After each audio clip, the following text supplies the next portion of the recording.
Certaines églises qui s'appellent l'église de réveil sont devenues des sectes. Lorsque la parole du pasteur est plus respectée que la parole de Dieu, c'est une secte. Daddy a dit, papa a dit, papa a dit, la Bible a dit. La Bible a dit. J'ai dit la Bible a dit. Oh, Daddy a dit, papa a dit, le pasteur a dit. Vous n'avez pas été sauvé par un pasteur, ni par un prophète, ni par un apôtre, sauvé par Jésus.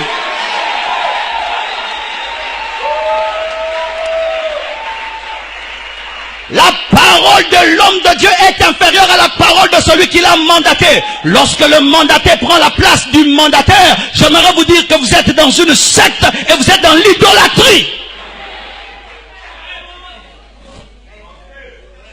Avec des photos du pasteur dans l'église.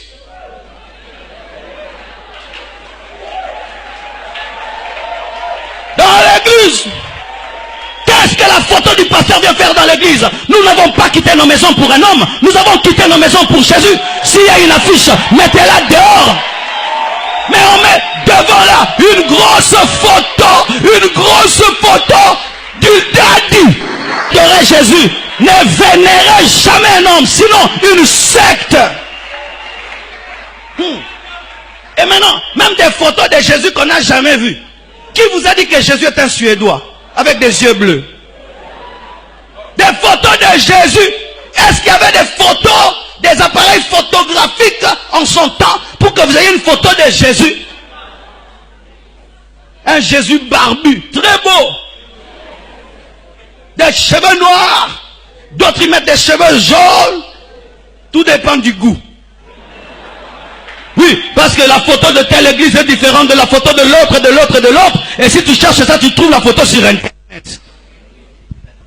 On ne sait même pas si c'est un magicien, si c'est un occultiste, ou c'est un juif, ou quelqu'un, même une photo travaille sur Photoshop. Soja. Peut mettre un prophète. Secte. Même si la Bible est ouverte, c'est une secte. Lorsque dans une église, il y a le culte de la personnalité, c'est une secte. Jésus vous laisse votre église avec votre pasteur, ou son entrée spécialement reçue. Son entrée, c'est comme Tyson qui va se battre. À droite et à gauche, il y a des frères. Et le grand homme est venu. Jésus était déjà là. Le roi des rois était déjà là. Comment est-ce que nous avons reçu Jésus? Comment on a reçu Jésus? Comment on a reçu Jésus? Est-ce que Paul faisait ça? Est-ce que Pierre faisait ça? Bien aimé, c'est Paul, Pierre qui doivent être nos modèles, mais pas imiter nos contemporains qui tombent dans des cultes de la personnalité. Pourquoi Jésus-Christ est mort si nous devons aller acheter les habits des Juifs pour prier? Est-ce qu'il y a un habit pour prier? Est-ce qu'il y a un habit pour prier? Le vêtement pour prier, c'est la justice et la sainteté par le sang de Jésus. Est-ce qu'il y a un habit pour prêcher? Est-ce qu'il y a un habit pour prêcher? Est-ce qu'il y a un chapeau pour prêcher? Si j'ai besoin, c'est d'être revêtu de la puissance de Dieu. Mais tu peux être dans une église où on enseigne la parole de Dieu. Parce que tes problèmes tardent d'obtenir une solution, tu vas dans un endroit où on te fait porter des habits.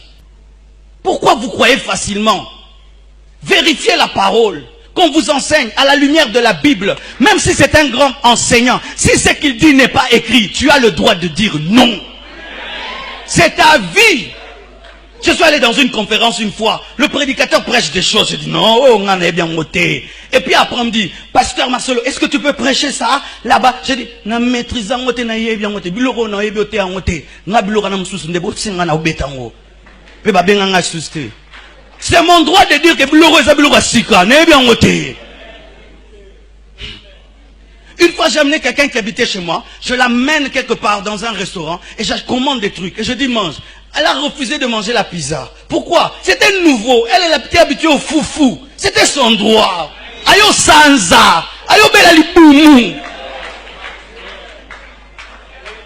C'est ton droit de dire cette doctrine est nouvelle pour moi. Cette doctrine est nouvelle. Je ne la connais pas. Moi on ne m'a pas enseigné comme ça. C'est ton droit. Même quand je prêche, si c'est que je prêche, tu trouves que c'est nouveau, va prier Dieu. C'est qu'il a dit ce que c'est vrai, va ouvrir la Bible. Si c'est faux, ne me crois pas.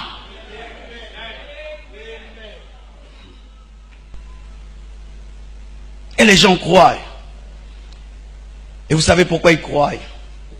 Parce qu'il y a un envoûtement satanique derrière tout faux enseignement. De la même manière qu'il y a l'onction de l'esprit derrière la vérité, il y a un envoûtement satanique derrière le mensonge. C'est pourquoi Paul dit que si notre évangile est voilé, il est voilé parce que le Dieu de ce siècle a voilé l'intelligence. Comment est-ce que quand on prêche la vérité, tu n'arrives pas à croire, mais quand c'est un mensonge, tu crois directement.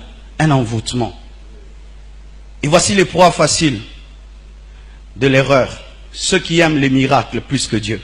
Ceux qui croient que l'éloquence c'est la vérité. Et ceux qui croient que la persuasion c'est la connaissance. Je répète. Lorsque tu crois au miracle, sans vérifier la source du miracle, tu seras perdu. On ne prie pas dans un endroit parce qu'il y a des miracles.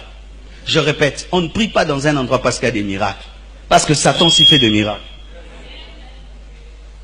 2.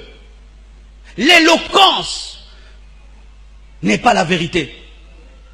Je peux venir là. Frères et sœurs, il n'y a pas que Jésus. Tu peux prier aussi sa mère. Parce que si tu ne vois pas le fils, tu peux voir la mère. Et la mère va t'introduire chez les fils, n'est-ce pas? Oui. Il parle bien. Mais il dit quoi en parlant bien? Tu as vu le français? Frères et sœurs, tu peux invoquer Gabriel. Et une fois je priais, Gabriel m'est apparu. Et puis je lui ai prié, il m'a exaucé. Et puis Michael, des fois je dis à Michael de venir, il vient. Oh, praises. La Bible dit, on ne prie pas les anges. Si quelqu'un te prêche dans un mauvais français, il faut prier les anges. On ne prie pas dans une église parce que le pasteur parle un bon français. Oui, on ne prie pas dans une église parce que le pasteur est éloquent. On prie d'abord parce qu'il y a la vraie doctrine. Mais si maintenant il est prêché en bon français, c'est bon aussi. Mais si tu pries parce qu'il y a le français, on peut t'amener en enfer en français. Quelqu'un te persuade qu'il a dit la vérité. Je peux te persuader, je te convainc, mais j'ai menti. C'est pourquoi des fois, si ton intelligence est partie, mais si tu sens que ton cœur doute, ne crois pas en ton intelligence. Parce que des fois, ton cœur te parle plus que ta tête. Oh, alléluia. N'est-ce pas qu'un jour, quelqu'un t'a menti, mais ton cœur a dit il ment. Mais ta tête était convaincue. Pourquoi? Le Saint-Esprit dans ton esprit, il peut te dire, ce n'est pas vrai. Mais tu n'as pas encore la connaissance, mais il te dit, c'est vrai. Il t'a dépassé dans la connaissance, mais ton esprit te dit, c'est faux. Oui. Tu peux rencontrer quelqu'un, il a une grande connaissance de l'erreur. Mais toi, tu n'as pas une grande connaissance de la vérité, mais tu es dans la vérité. Il te convainc, mais ton esprit te dit, c'est pas vrai. Ne crois pas en une chose parce que tu es convaincu seulement. Crois en une chose parce que tu as la paix de l'esprit dans ce qu'on t'a convaincu. Vous devez aimer la vérité. Même si la vérité vous dérange, même si la vérité vous fait mal, vous devez aimer la vérité. Vous ne devez pas quitter un lieu parce que la vérité vous y blesse. Il faut y rester jusqu'à ce que la vérité vous transforme. Vous ne devez pas aller à l'église pour qu'on vous flatte. Vous devez aller à l'église pour que vous soyez changé, formé, transformé. Mais si vous n'avez pas l'amour de la vérité, vous n'avez pas l'amour de la vérité, bien aimé, l'hérésie va tomber sur vous.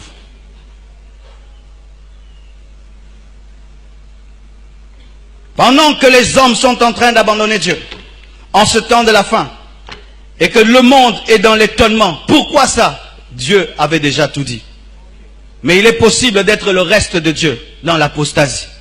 Alléluia. Il faut être le reste de Dieu. J'ai pris une décision. Quel que soit ce qui arrivera, je resterai fidèle aux enseignements qu'on m'a donnés il y a 12 ans, il y a 15 ans. Des enseignements que j'ai entendu mon père spirituel prêcher, le pasteur André Verneau prêcher. Je vais garder cette parole-là. Même si ce ne sera plus à la mode. J'accepte d'être un prédicateur démodé. Mais être fidèle à Dieu. Je ne cherche pas une église à la mode. Je cherche une église qui ira au ciel. Je ne cherche pas une église à la mode. Je cherche une église qui ira au ciel. Je ne cherche pas une prédication à la mode. Je cherche une prédication fidèle. Tu dois te décider. Si les gens vont changer, je ne changerai pas. Si les gens vont commencer à pécher, je ne pécherai pas. Si je dois mourir, je préfère mourir que pécher contre Dieu. Vous devez prendre de telles décisions et te préparer en conséquence par rapport aux persécutions. Et dire, si même je dois souffrir, si même on doit m'abandonner, j'accepte. Sinon, Ces signes de la fin s'accompliront dans votre vie, mais pour votre malheur. Toi qui es debout, reste debout. Toi qui es tombé, relève-toi. Il n'est pas trop tard, tu vis encore. Que Dieu vous bénisse abondamment.